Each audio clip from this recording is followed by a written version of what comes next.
welcome to the Well Dwellers podcast. I am so thankful you are here today with me.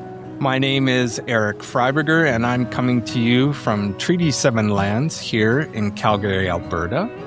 I'm the creator and host here at the Well Dwellers podcast. Today, I am excited to sit here with Angela Ritzma-Bick in conversation. She is a writer, editor, speaker, and the author of the book, Blessed Are the Undone. Angela's work has continually resonated with people who find themselves wrestling with faith, grief, uncertainty, and what it means to encounter God when life no longer holds together in the ways we necessarily expected. Her writing is deeply honest, contemplative, and grounded in the belief that spirituality is not about pretending we are whole, certain, or triumphant, but about learning to recognize the sacred within our unraveling journeys in life and identity. As I spent time with Angela's work, and as I spent time with her a little over a year ago, I kept returning to something that felt deeply familiar with me personally, especially through the lens of disability, advocacy, and belonging. So much of modern spirituality, and honestly so much of church culture, is built around strength, certainty, productivity, and the appearance of having everything together. But Angela's work seems to point us somewhere else. She reminds us that God often meets us not in our coherence or success, but in vulnerability, disorientation, grief, dependence, and undoneness, something we will definitely dive into.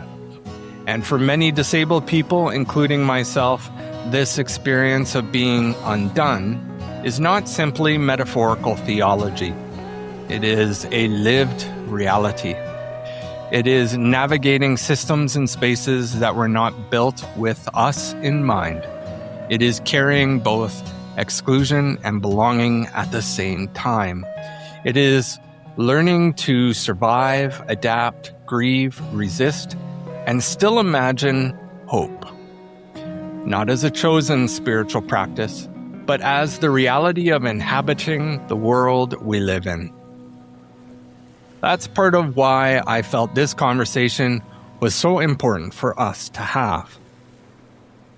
In this episode, I am hoping to explore with Angela how her theology of unraveling resonates deeply with disabled spirituality, with the church as a space of both harm and healing, with disability advocacy and justice movements, and with the ongoing relationship between Indigenous First Nations communities and reconciliation here in Canada.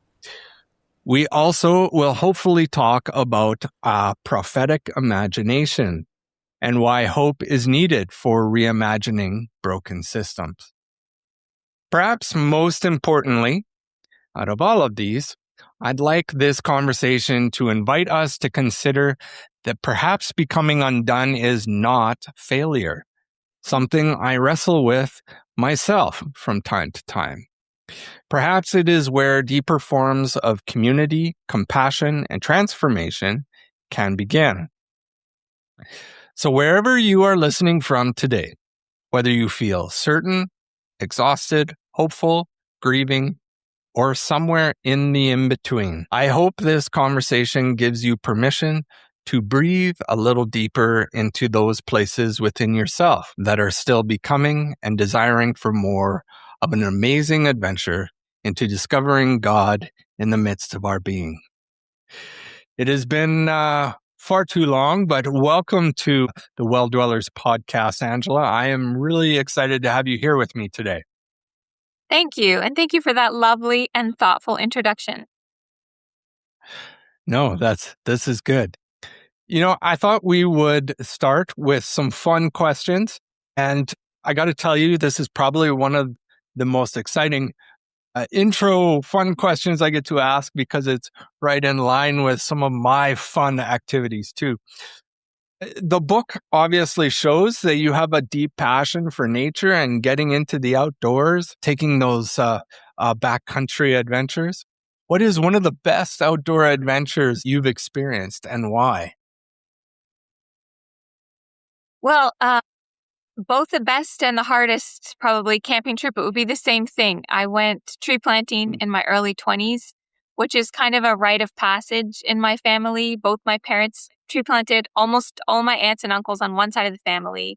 And I lived in a planting camp when I was 3 or 4 with my sisters, and my parents were both planting, and we stayed in the cook shack. So this was pretty remote, pretty wild. When I was in my 20s and did that, you're living in a tent for the whole summer.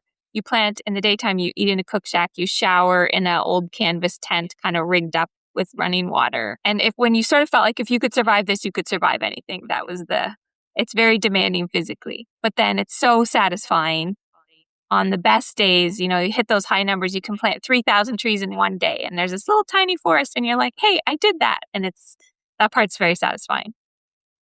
That's cool. Do you ever go back to that area and see some of those trees? Yeah, we did actually. My husband and I drove up. There was one spot, it was about 3 hours north of Thunder Bay. And on our Hmm. honeymoon, my husband also planted. And so on our honeymoon, we drove to Thunder Bay, went north, found the right logging trail, and found those trees. And it was 3 years later, and they were already 6 or 7 feet high. It was so cool to see how well they were doing. Black spruce grows really fast. So that's why Wow. it's planted. Yeah. Yeah. Well, this is a bit of a curiosity. I thought you might talk about a canoe trip because you talk about canoeing in the book. Is there a particular river that's the best to canoe on? Eric, I have to tell you, I've never gone canoe camping. This is a real-time Oh, confession. Peter's family has done that a lot. Our family has done day trips and we car camp a lot, but our first backcountry canoe camping is actually going to be this August. So I can tell you more about it after that. okay. Okay. Well, that sounds exciting. I'm fearful to tell you about my greatest adventure. Well, I'd love to hear it. One of my most memories. Well, I don't want to get you scared now for going on that canoe trip.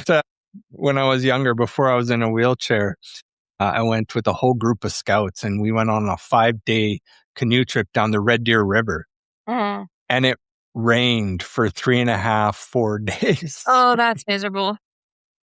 Yeah, it was still one of the most memorable experiences of my life. I remember by the third day, we were so exhausted, we would just cruise down the river and we drifted into Drumheller. Wow. And all of us scouts, we revolted against the leader, said, we're not doing campfire eating this time. We are going in town and having pizza. And so They need more I sustenance. Yeah. yeah, I'm sure the restaurant was not pleased to see a whole bunch of teenagers coming in with no showers after 3 days in the river, but it was pretty amazing. So during these trips, uh, speaking of food, maybe I'll ask you, what's one food that maybe you crave the most while you're in those backwoods there? Probably when I was tree planting, it would have to be homemade cookies, chocolate chip cookies. Yeah, baked goods, those kinds of things, the luxuries. Mm, yes, true. Yes. Now we have Ziplocs. We just tuck them away. Yeah, that's awesome. Well, maybe we'll get started with talking a bit of this blessed or the undone and this understanding of undoneness. Angela, in your book, Blessed Are the Undone, you write about holy disruption and sacred unraveling. What first led you to this language of undoneness as a spiritual category? And I think about it in the context of I've heard lots about the nuns and duns, but you come up with this undoneness language. I'm just curious where that comes from. Yeah, the idea of undone, that was a phrase Peter coined, my co-author, when we were trying to brainstorm different titles and kind of overarching metaphors for the book. I like your phrase, the theology of unraveling. I think this idea of measuring religiosity or religiosity, it's this kind of famously difficult task, right? So the Canadian census, like if you think about how they ask that question, whether or not people consider themselves religious. So lots of questions focus on denomination or on spiritual habits. Do you go to church? The category of nuns and duns started to come up when more and more people checked the box nun when they were asked about religious affiliation. And then the duns was added in, people maybe who'd grown up going to church, but now they were done with it, that idea. Mm. I once looked at a copy of the census from 1901 and tried to count the list of denominations. There were over 100. That was 120 years ago when most Canadians would have said they were Christian. So then the question got more specific. It was broken down by denomination. Now the census, 2026 census had about 200 options still under religious affiliation, but half were denominations, half are now other religions. And then at the very bottom, there's this category of no religion. So in 2020, we're down to about 10% of Canadians who self-identify as Christian. And as I said, the main measuring stick is just church attendance. But I think we need better ways to measure the faith of people who don't fit in the box of church attendance, right? Especially since that group has grown so much bigger. I think what Peter and I were struggling with as we were doing our research was just that we need more ways of understanding belief and behavior and belonging. We need a bigger language to talk about what kind of Christian people are and how they identify as. So we're trying to add to the, lexicon by coining this word undone. And the shortest definition of deconstruction is just faith undone. And it conveys that disillusion that somebody might have with the church or disappointment. You've lost ties with your faith community. You've lost something, but it's not necessarily the end of the story. That's the short version of our undone, what we mean by. Yeah. I think I really resonated and liked that because I always struggled with the idea of nuns and duns because I sort of think to myself, I don't think anyone really fits a nun's category. Yeah. And duns is so, how do I put it? Final? Like final. That's the word I'm looking for. Yeah. So final. And that is just doesn't fit life, especially when you're spiritual beings. And I know, no matter how you look at it, humanity finds some sort of spiritual expression and it is never done. There's always a journey that we're on and we're never alone in that journey either. So the idea of undoneness is so perfect and fits so well because we don't know when that undoneness and how it's going to become something more. So that's cool. That's so true. Yeah. Do you see undoneness as a form of grace rather than failure? Yeah, for sure. And I think that's evident right away in the title. We deliberately paired undone, which might have negative connotations, maybe not, but we paired it with this positive, more hopeful word, right? Blessed. Because even though the process of being undone, it's painful, it is still a chance to experience that some measure of blessing. And here we kind of need to do an asterisk and say, it's not #blessed. It's not prosperity gospel blessing, but it's the kind of blessing Jesus offers in the Sermon on the Mount. And it's this blessing through which we can experience grace and humility and through which we can extend compassion to others. Yeah. So I definitely see grace in there. There's it doesn't include failure because in our framing of it, deconstruction is normative. So then it's actually needed, right? As a corrective to what has been malformed, either in the church or in our personal faith. So speaking of things that are malformed, some of our models of church, the attractional model or the prosperity gospel we mentioned, the success-based model, whatever version places this high value on growth or numbers or fame, all of those things need to be deconstructed, I think. So then becoming undone might simply be faithfulness or showing up. It might look different than we expect, but it might be a call back to the gospel origins, I think. Hmm. I hope it's okay I do this. I'm going to take us down a little bit of a rabbit trail thought. When you were sharing there and you used the word deconstruction, which I know many people get a little fearful of. Oh, no, it's that word, that D word, deconstruction. Mhm. Why do you think so many people within church are maybe nervous or uncomfortable with this word deconstruction? And how can we reframe it for them to maybe be a little more comfortable and recognize that all of us go through this process? Yeah, I think inside of deconstruction, you can find the same letters that make up the word destruction, and that freaks people out. Mm. Anything that kind of smacks of failure, like you said already, we don't like because we don't want to fail at anything, right? We don't want our churches to fail. We don't want to look like we're failing. We don't want the bad publicity, frankly, that it might seem is part of it. So here's another way of answering that question. I was the editor of a faith-based publication for a long time. It wasn't affiliated with a denomination, but a colleague of mine who was the editor of the Anglican Journal, there was one meeting of the Anglican Church one summer, and the publication was up on the chopping block. People wanted to get rid of it. It cost too much money. No one was reading. Why do we need this paper? And one of the reasons why they debated whether or not to keep the Anglican Journal was the question came to the editor, can't you stop investigating us? Just print good stories about the Anglican Church. Why are you digging dirt on us? Why are you finding these critical stories, right? I think it's a little bit of the same sense.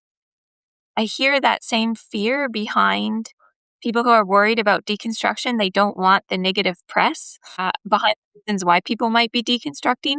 But it doesn't have to be either or, right? It's not only the good stories or things that need light shed on them that are genuine problems. Like, we need both. If all we did was publish positive puff piece stories, that's just marketing. That's not the truth.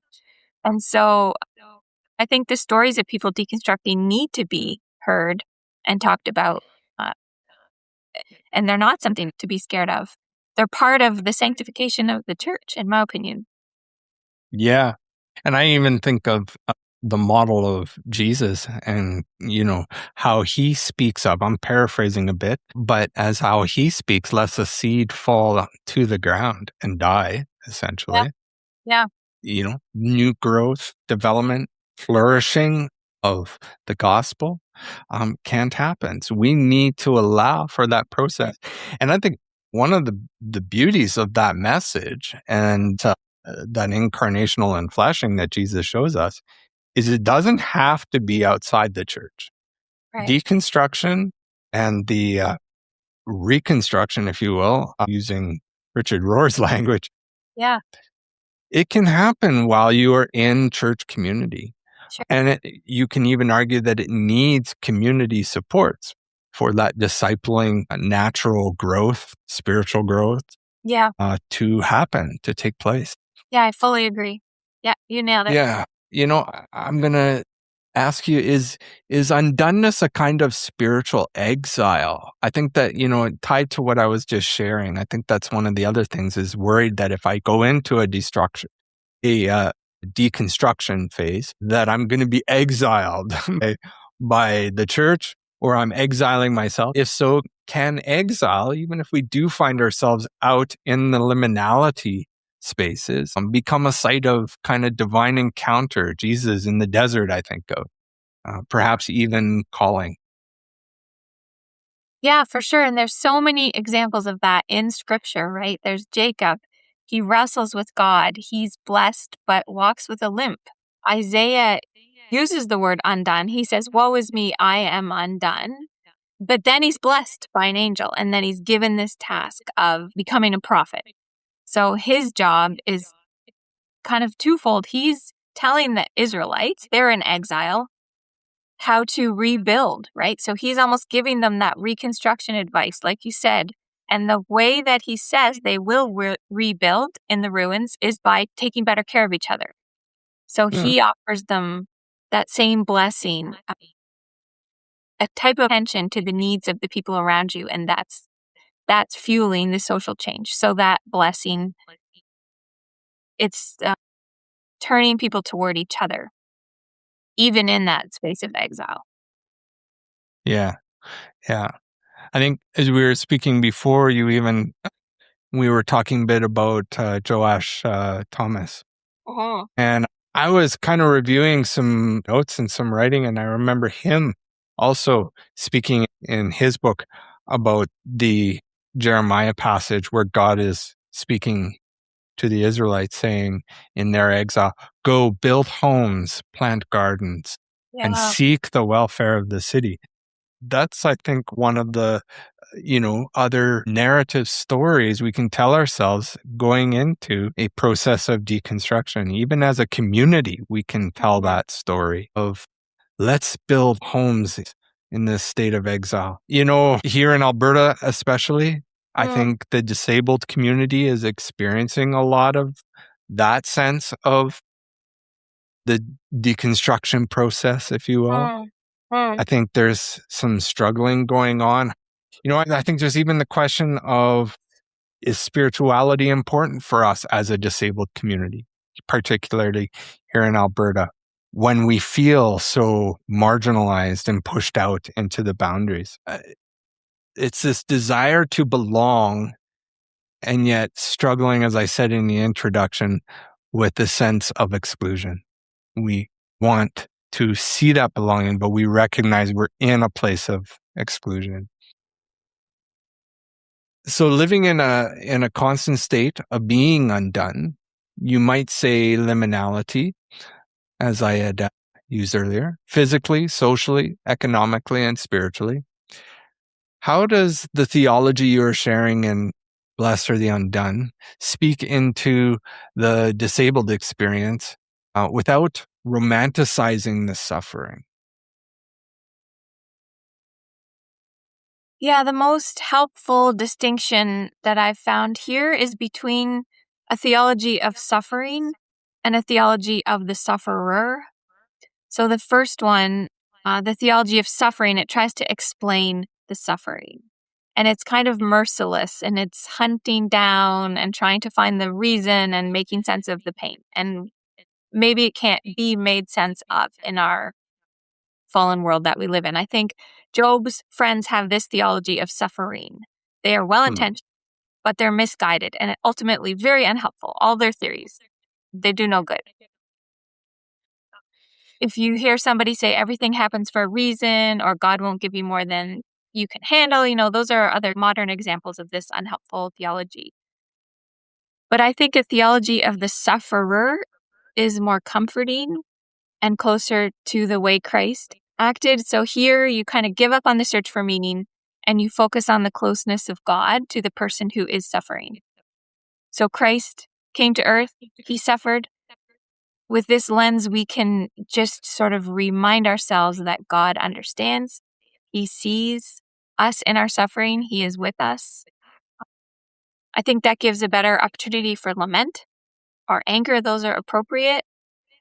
And even if you're arguing or lamenting, that like all of that still, you're beginning with the assumption that there is a God who's listening and cares about us. And to me, that's a more hopeful spot to start. Yeah. Perhaps that's a good place to ask, where do you see the church confusing healing with erasure when it comes to disability? I know in the book, you talk a bit about some of the faith healing experiences and some of the people you interviewed. How can some of those stories, and I know, I could see how they mirrored into some of the disabled life experiences.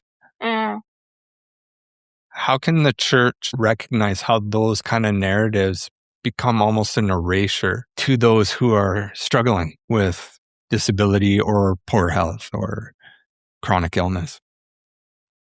Yeah, I think, are you remembering the story of Jessica, she apprehended a home invader and her leg was cut quite badly. Is that the story you're thinking of?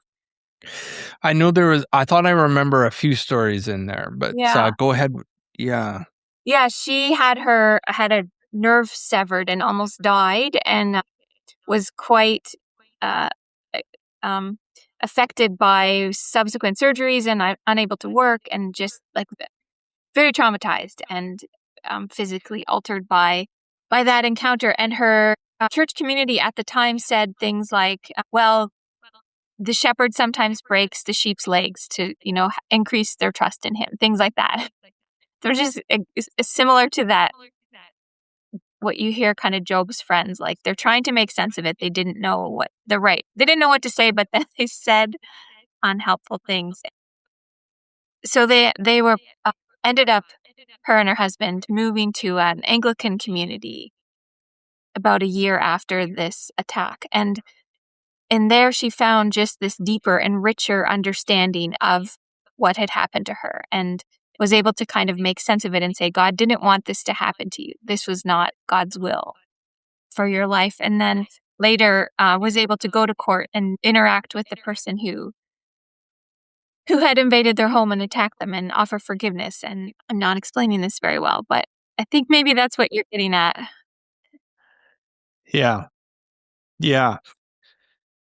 And I think one of the things I'm also thinking from those stories is there a sense of how undone perhaps becomes dangerous when it is imposed on a person rather than chosen. Because as I shared, I think we can go through those chosen deconstructions when we're within a church community and find support. But what are the dangers that maybe are not being seen by the church when that undoneness is imposed on a person like Jessica? Yeah, we sort of distinguish in the book between external factors and internal factors that might begin a deconstruction process. So sometimes they can just be these internal, you're wrestling with something mentally, there's cognitive dissonance, there's a theology that you're trying to understand or fit with something different that you learned or different that happened. Those can all be kind of invisible and internal. The external factors are, like you mentioned, it can be something that a person did not choose, something that happens to them. So like the traumatic event of Jessica, or another example would be a child or anybody really experiencing abuse at the hands of a clergy or somebody in a church community. So in the book, we had a couple of different visual categories for these. We didn't develop the illusion too far, but the guy on the front cover who's portaging to a new church community, we had other versions of him.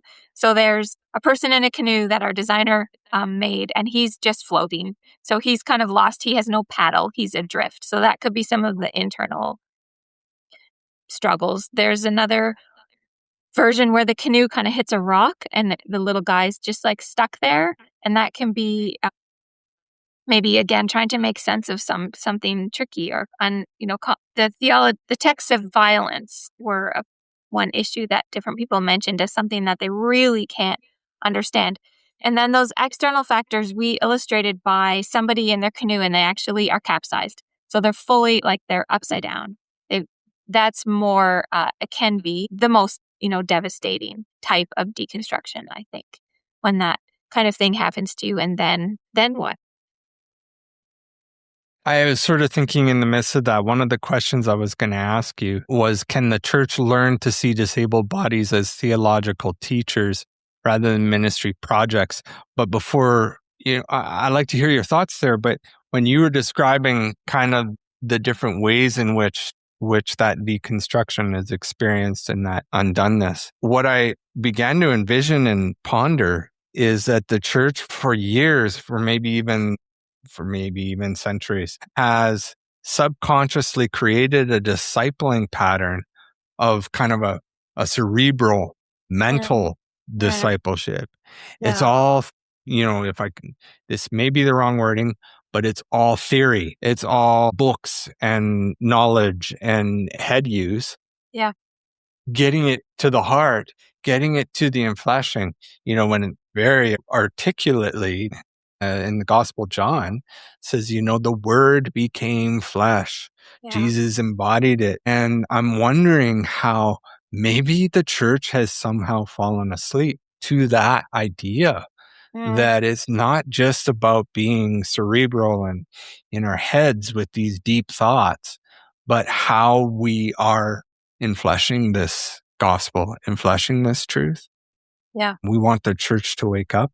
And for those that go through that undoneness, whether by choice or thrust into it by trauma, by life experience and altering, they're almost compelled into that trying to see the gospel become flesh in their life. And they need community around them to help them do that. But there's also, as Job, or Jacob, as you said, there's those that wrestle. I know for myself, I took it on. I'm that guy. I will wrestle with God at the side of the river. Yeah, I know he's God, but I'll still wrestle. I'm ready. Yeah.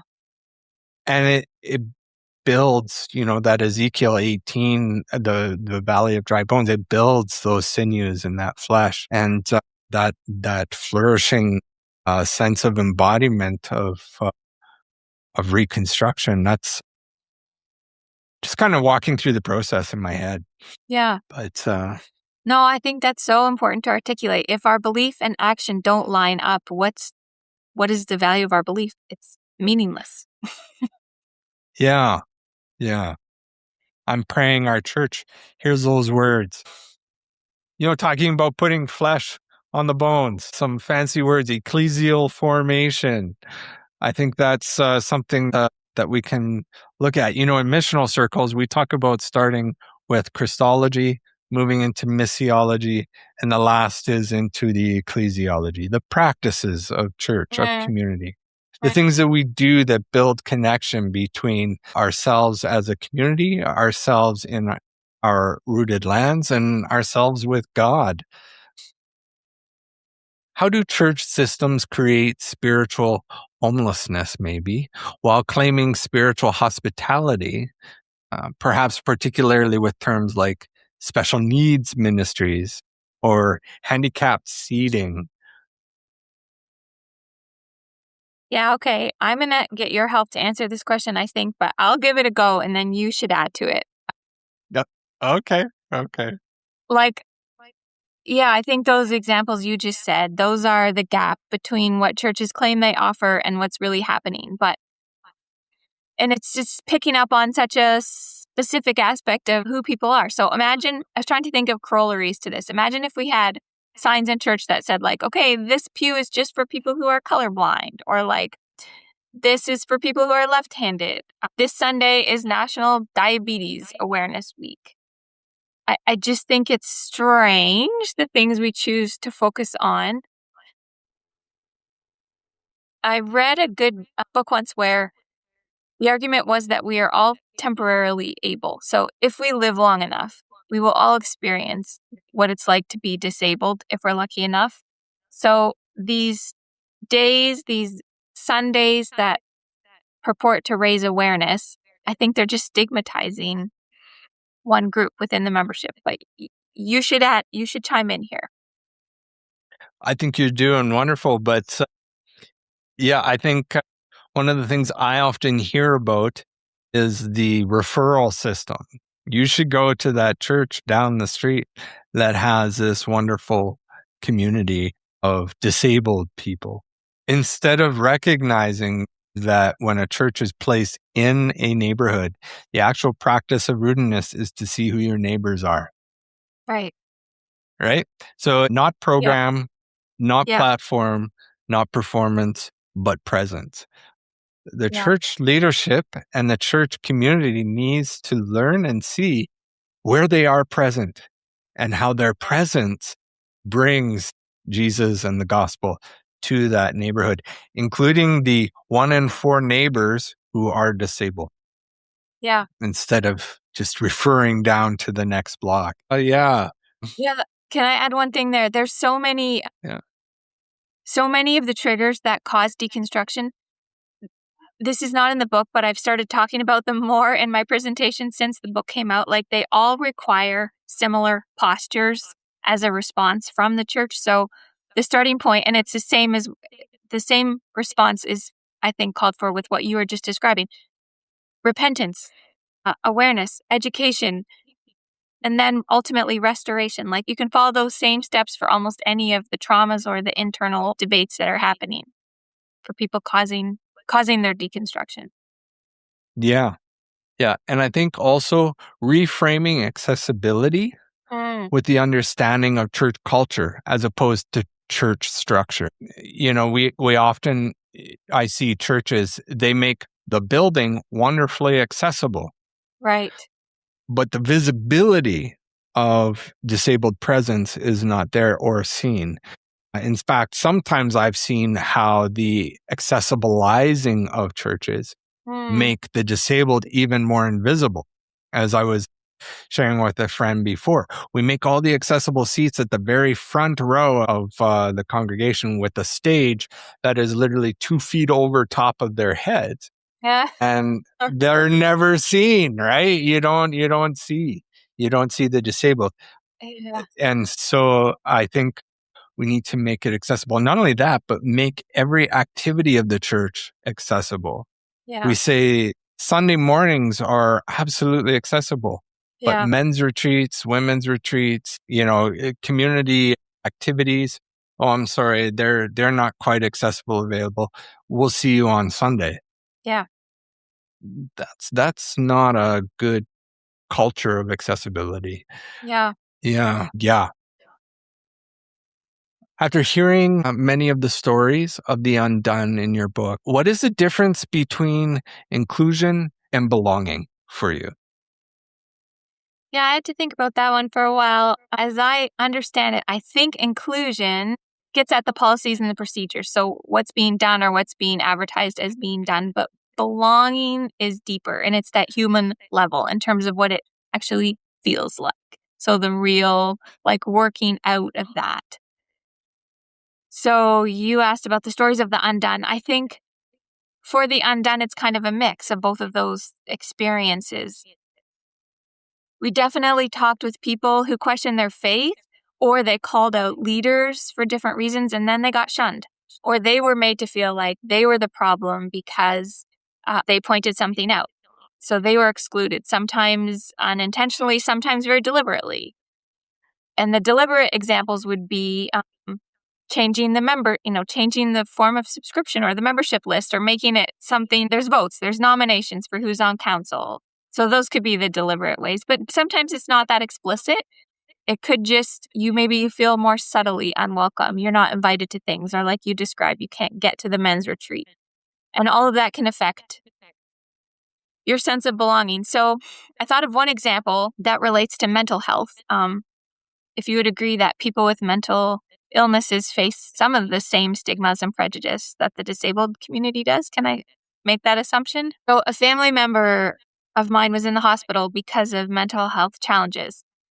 And I was describing the diagnosis and this effect to a friend who was a pastor.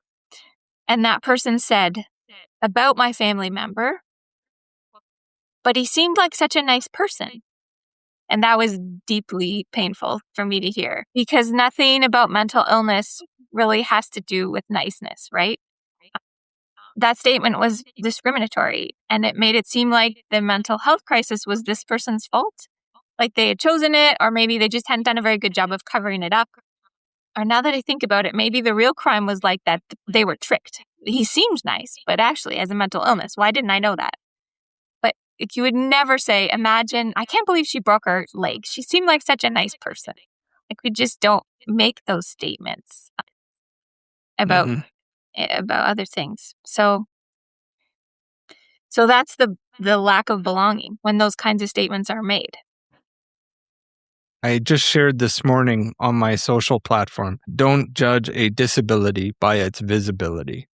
And I think it's important to recognize that not all disabilities are necessarily visible to the eye. Yeah. And it's also important to articulate that disability, whether seen or unseen, is not a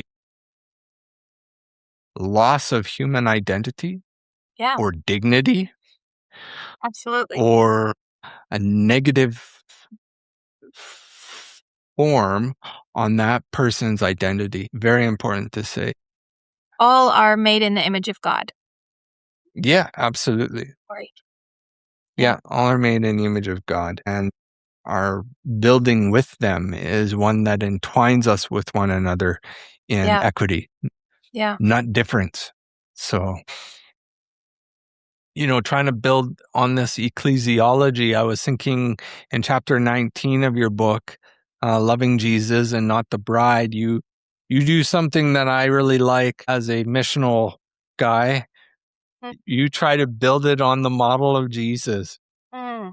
And I'm wondering if you might want to maybe take us deeper into those thought lines. What might it look like for Jesus to be the model of ecclesiology in our church, as opposed to institutional formats today? Yeah, I love that you brought that up. It's almost like you could say Jesus is the shepherd of the deconstructing folks, because it was really interesting how everyone we interviewed, again and again, they had given up on church, but not on Jesus. He still inspired and was respected and mattered, even to people that had left the church a long time ago and wouldn't even call themselves a Christian anymore necessarily. One of the people we interviewed said, "The only reason I continue to engage with the church is because of the teachings of Jesus." I think a lot of people connect with his heart for justice, especially, and that's where they might begin to reconstruct their faith if they do. And here, maybe the difference potentially is it's no longer about a personal relationship necessarily with Jesus. It might be, but it's more often taking inspiration from things like his humility and the way that he didn't seek power. You were talking earlier about the power and the platform and the privilege. He's the opposite, right? He doesn't focus on those things. We throw the phrase around servant leader. I don't know too many actual servant leaders except for Jesus, right? Like, we're not very good at that in the way that he was. But to my mind, Jesus always focused at the level of the individual. He showed us, like, he modeled that for us, going after the one instead of the 99. And so that, to me, really fits beautifully with the story of the undone. Can I push back on that a little bit? I was thinking that one of the beauties of Jesus is that he focuses both in the temple and outside the temple. So he does both communal and individual relationship building. When from a very young age, when he disappeared from his parents and his parents were out looking for him, they find him in the temple teaching the Pharisees. He says, "Did you not know I'd be about my Father's work?" Whenever Jesus entered the temple or the synagogues, the community worship centers, it was never Jesus who left.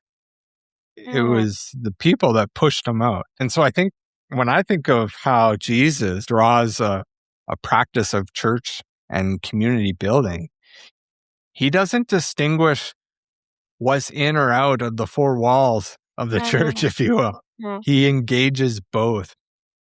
But I will say, as a disabled person myself, trying to advocate for my community and for people who are disabled, I don't know how he does that, because you're right.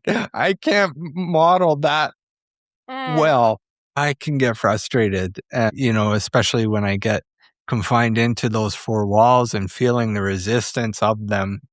I don't know how he did it with such love in his heart. I'll just say that.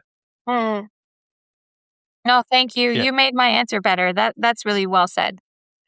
Yeah, you're right. I It's don't know. both. Yeah. Hmm. Maybe we'll talk a bit about advocacy and justice, that kind of prophetic work. I know you spoke of this before, but as both an editor and social justice advocate, how do you hold contemplation and activism together without collapsing one into the other? Because it's easy to get lost in one over the other. Yeah, I think contemplation, the value there for us is really that it's a corrective to our culture's obsession with productivity, right? And growth and accomplishments. So if we're able to be contemplative, then we can remind ourselves God's love doesn't hinge on anything we do or don't do. As we said earlier, we are all worthy, image bearers of God. The end. So we can't win or lose that worthiness based on what we do or what our bodies do or can't do. The world, it doesn't matter. It doesn't hinge on us. It doesn't run because of us. I'm taking a course right now through the Institute for Christian Studies on the contemplative practice, so I have to give them credit for this. I just read this recently, a short piece called Sabbath by Abraham Joshua Heschel, and he says, the higher goal of spiritual living is not to amass a wealth of information, but to face sacred moments. So amazingly, he said that in 1951. And talk about amassing a wealth of information now, right? That's what most of us spend our lives doing. If not information, things, right? And he talks about we're focused on things, but the Sabbath and God's invitation to be contemplative is to focus on time and to make that holy instead of things in space. So I think that kind of right sizes us. We follow this urge to put ourselves at the center of everything. I think contemplation can take that and kind of just be that corrective. But then activism has a role too, because if you follow the news, if you are a compassionate, listening person, then you have some awareness of problems in the world. And it's important to try to address those and solve them. So I think we need both these sides of our personality. God gives us kind of this 6-to-1 ratio in terms of the days of the week. But like holy agitation, waving some signs, some protest energy, like those are all important things too. In between sacred, quiet moments. It's a tricky balancing act. I don't think I have it perfectly, but I can see the value in both for sure. Yeah, I think it would be important too to frame that activism in a expression of love too. It's easy for, I won't name any names, but for churches to create protest signs and join the cause of their particular bias. Yeah. But we need to keep that servant heart forward first. Yeah. And that contemplative Jesus is the direction and the embodiment of this, not my church, not my theology or my institution. That in mind, something I've been really questioning, and I know I spoke with Joash about a few weeks ago. How does disabled spiritual formation shape public resistance? And in conjunction with that, who is responsible for fostering a disabled spiritual formation? These are such good questions. And how does it challenge?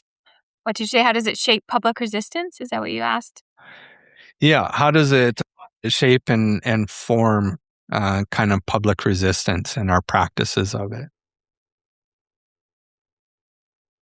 Yeah, well, if you think about the fact that you're questioning, these conversations are kind of questioning the current systems of power, which you could just say are the status quo, right?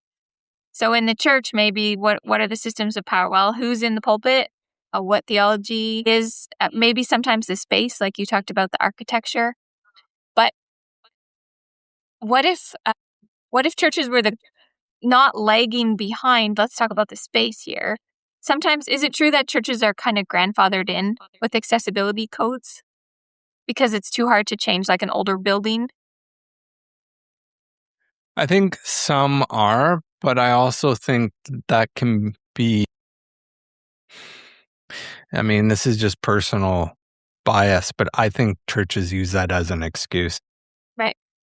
To avoid, the call for change that the Spirit puts upon them. Right. Yeah, I think so too. Or they say it's too expensive, right? But I think those changes actually aren't that difficult. It just requires the same things like repentance, awareness, education, and listening to the voices of the people that it affects. So those are the prophetic critiques of the systems. You asked about disabled spiritual formation. I think that's the responsibility of the church and the church leaders. It would just be the same as any kind of faith formation. And the same pastoral care would be needed, right? Not just physical needs, but emotional, spiritual, everything. The same invitations to grow in faith, the same invitations to join leadership. I think all of that would be a kind of public resistance. Yeah. I want to add a bit to that. I think it's important for the leadership of the church and the community to not only teach about disabled spirituality, but to learn as well, to grow, and not defer it off to, oh, well, that's only for the disabled people. Yeah. There's a recognition that the disabled presence in our community is one that brings wholeness and the fullness of our community. To segregate it off doesn't allow for it to have the power that it's given by the Spirit to speak to what it means to be in relationship with God and with the land around us. And in conjunction, I know we could say that this has to be done in partnership. Some might resist saying, well, let's just let the disabled people teach disabled spirituality. This is not a healthy or proper framework. It's important for us to learn and grow together. That's that equity part, so that we both learn and teach at the same time in partnership.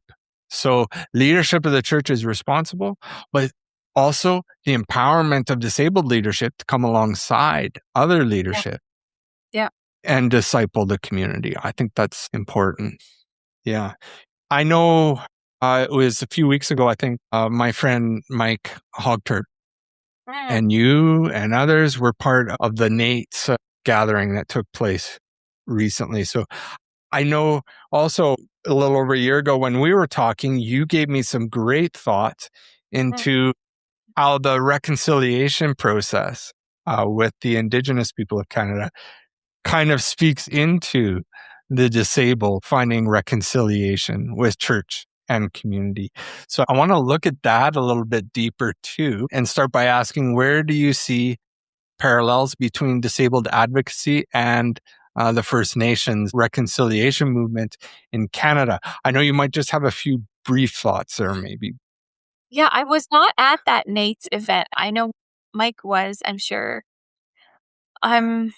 This is ringing a slight bell to our conversation last year, but I didn't realize this part of the conversation came out of that conversation. Okay. Well, let's explore it a bit. Yeah, sure. Yeah, like I wonder, was I thinking about just the way that it can be kind of tokenized, and like the land acknowledgement is just, it can be meaningful, but it can also just be checking a box and then moving on, and there's no real engagement or relationship. Yeah. Are those some of the parallels?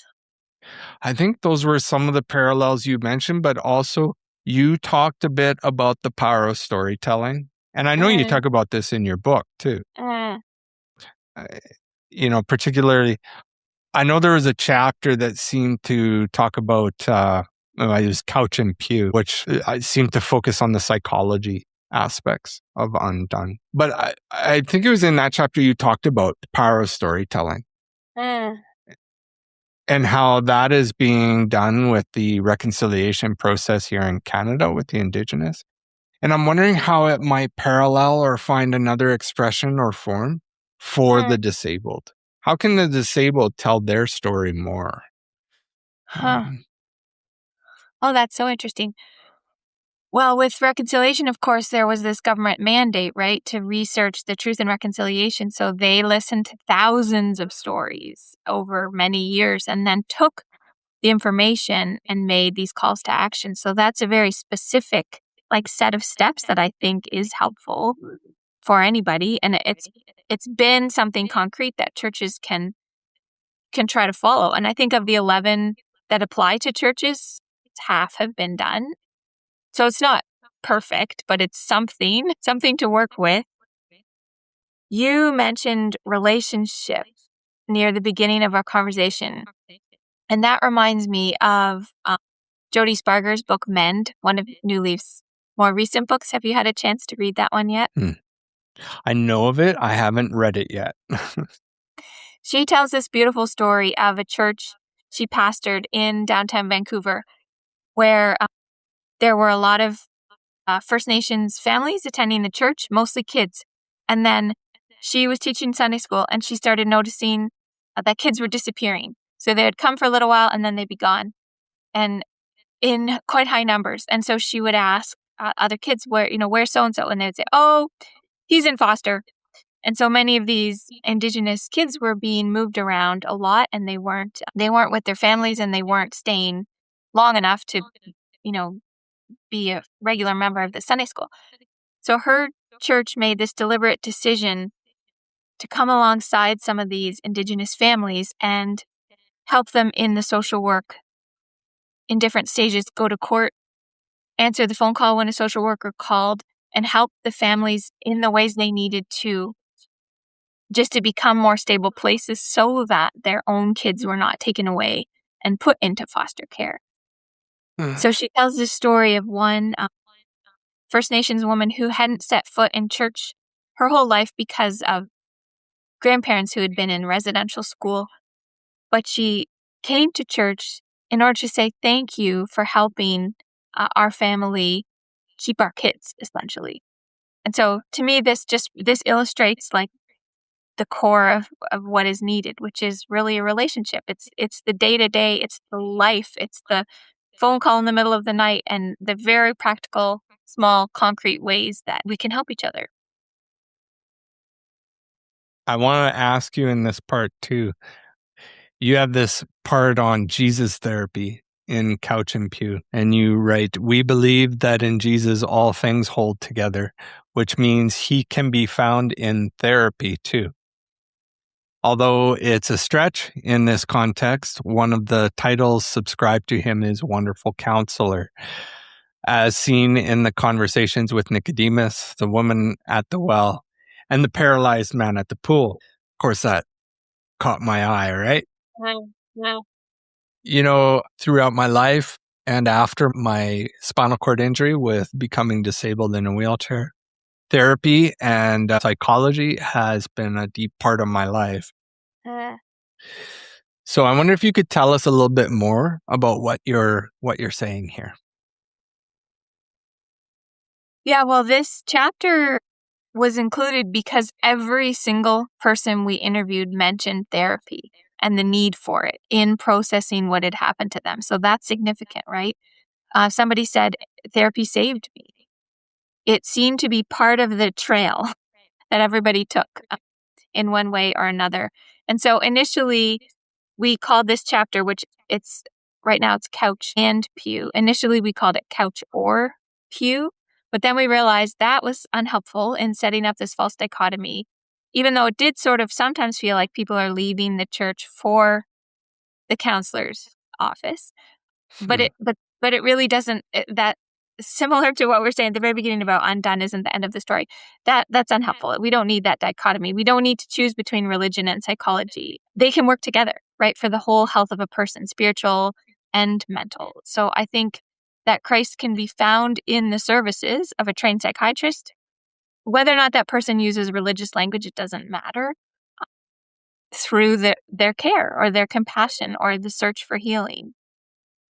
So if you think of Jesus and the woman at the well, Jesus just began by listening. I think listening can be its own ministry. And that's really all we're getting at with that chapter. Yeah.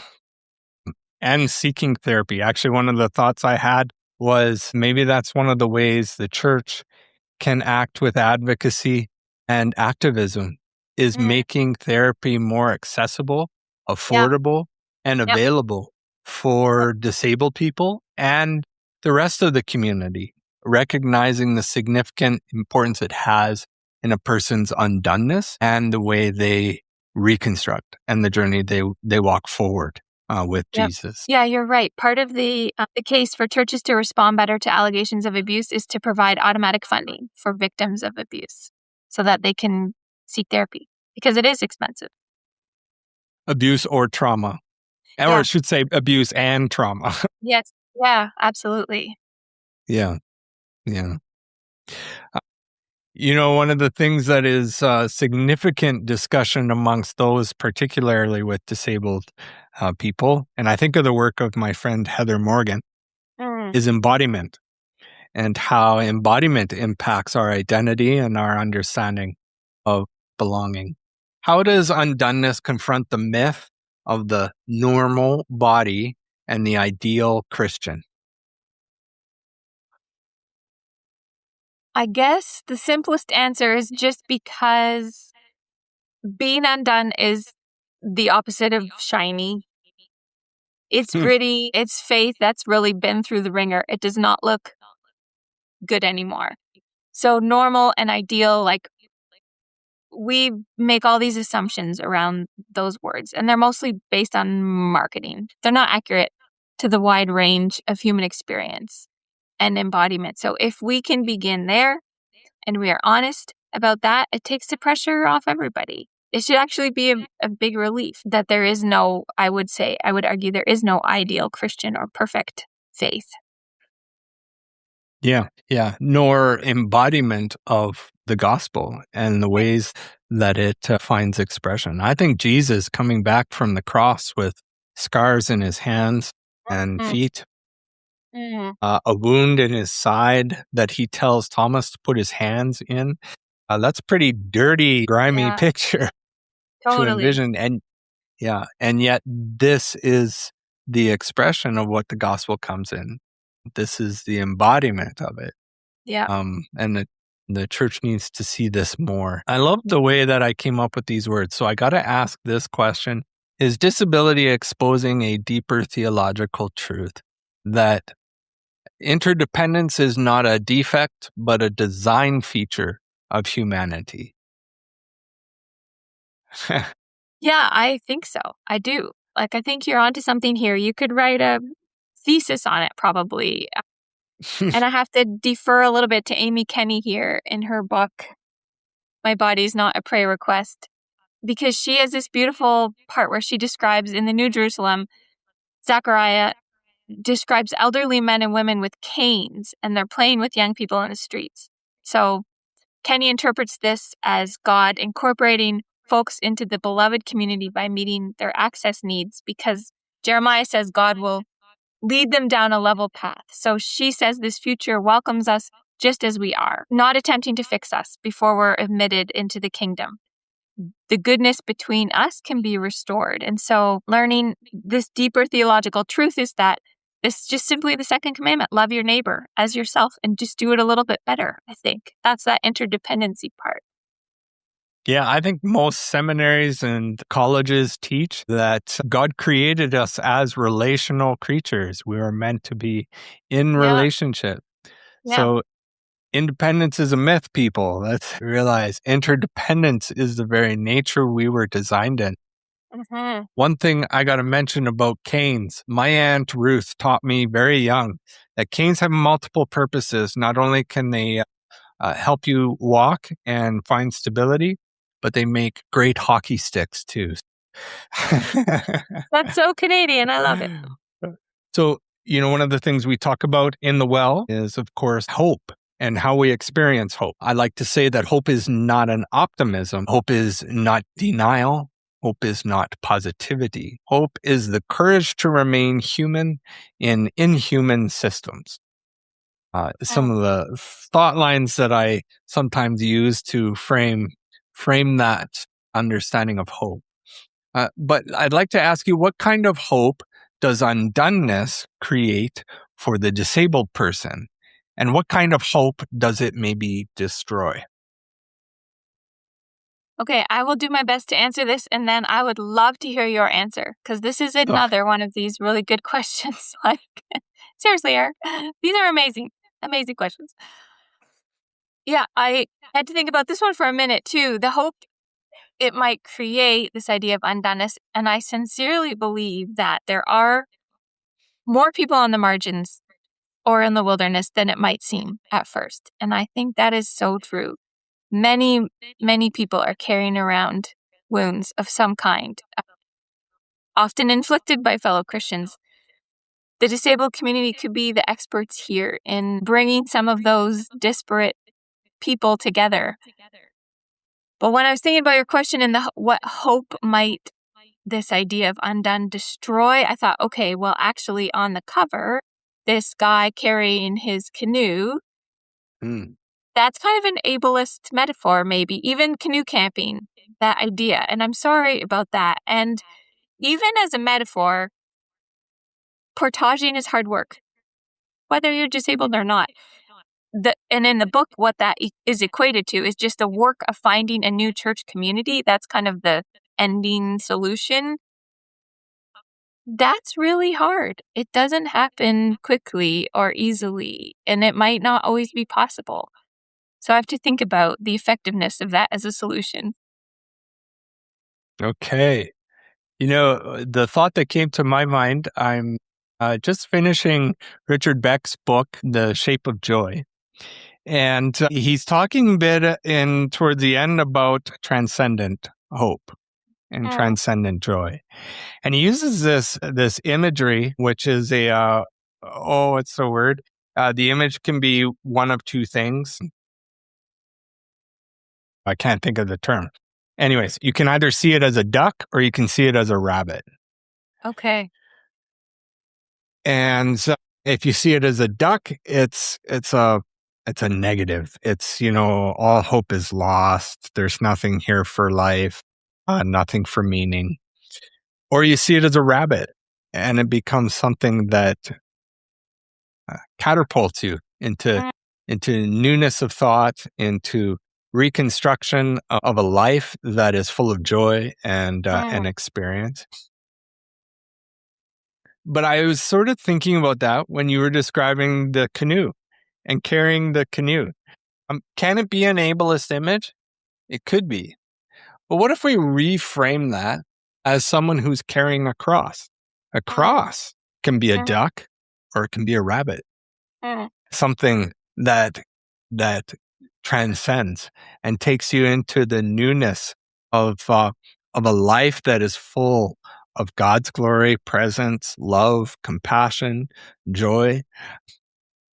This is something that I guess I've learned through my undoneness.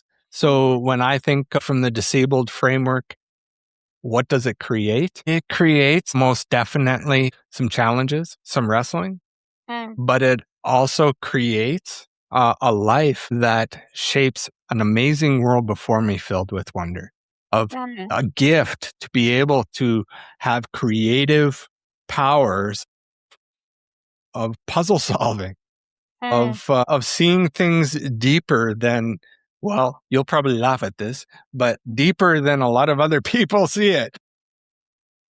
For sure. And experiencing the gospel in a much more enfleshed way, an embodied way, than maybe the average person might, if you will. The person that has not experienced the traumas that I have. Trauma has become a strength builder in me and not just a diminishment.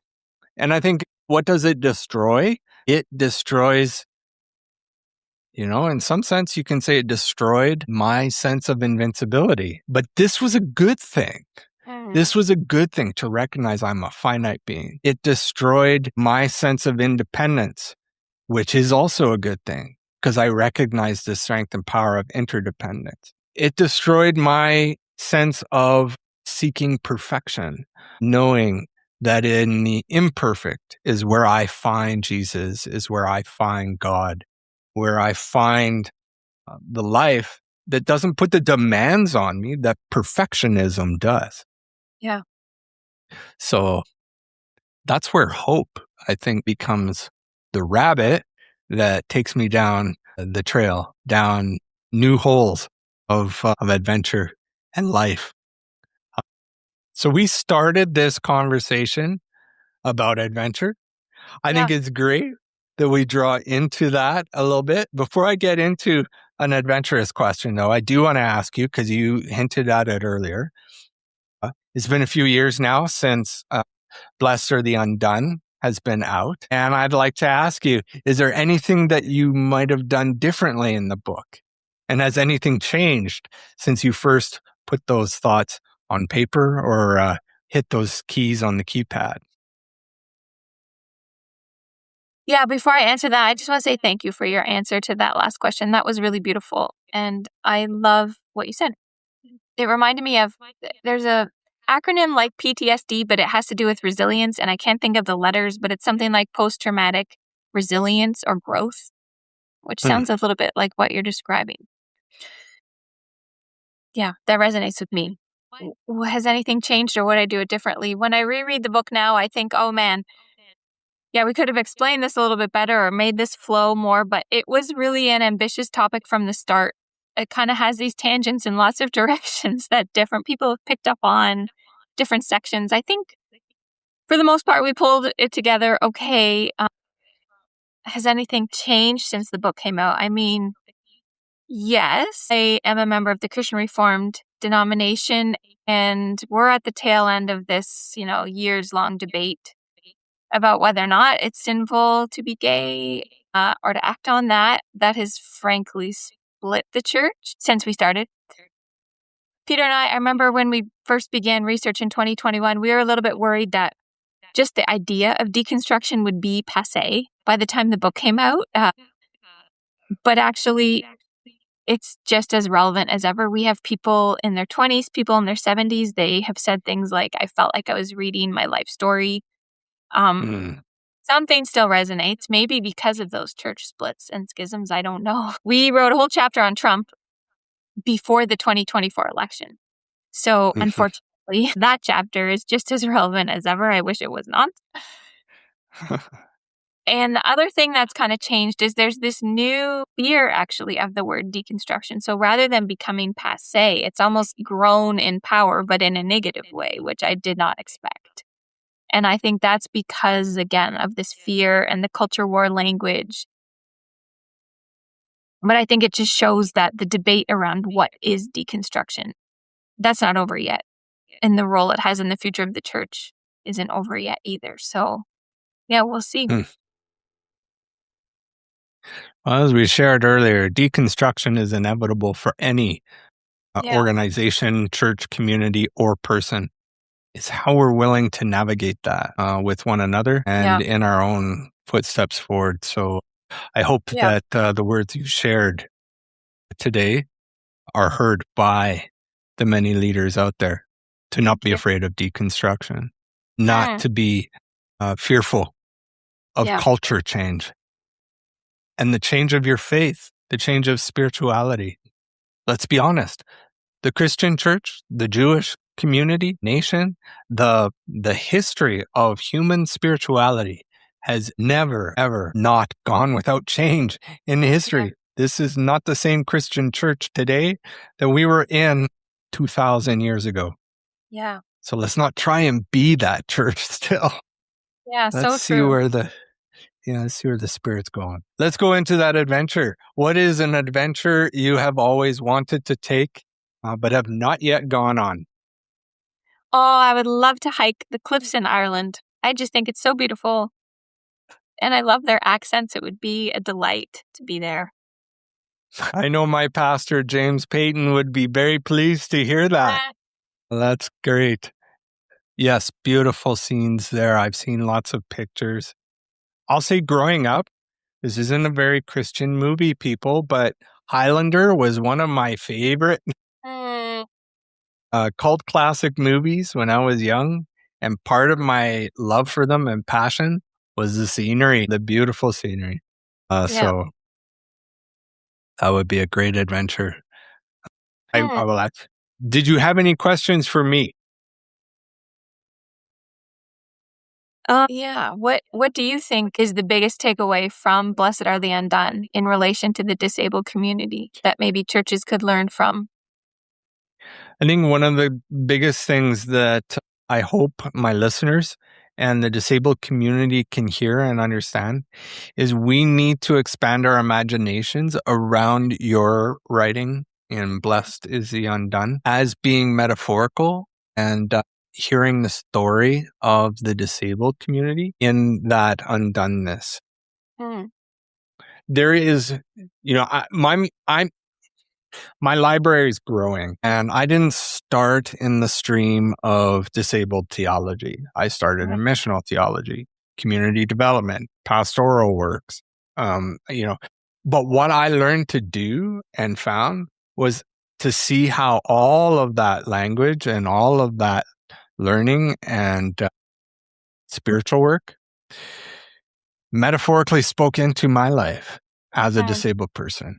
And I hope that my listeners and that the disabled community can do the same. We read Blessed is the Undone as not specifically speaking into the disabled world, but seeing the mirror parallels and the metaphorical connection points, the entwining of that story in our own stories. Also, one of the big things I've taken away from our conversation is the need for the disabled story to grow. I was listening to your audiobook as well, and I was taking a 5-kilometer wheel down by my parents' place in Fish Creek. And I was thinking to myself, man, there isn't a lot of disabled expressions of story out there.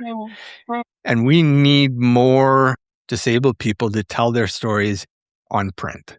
We need disabled theology books.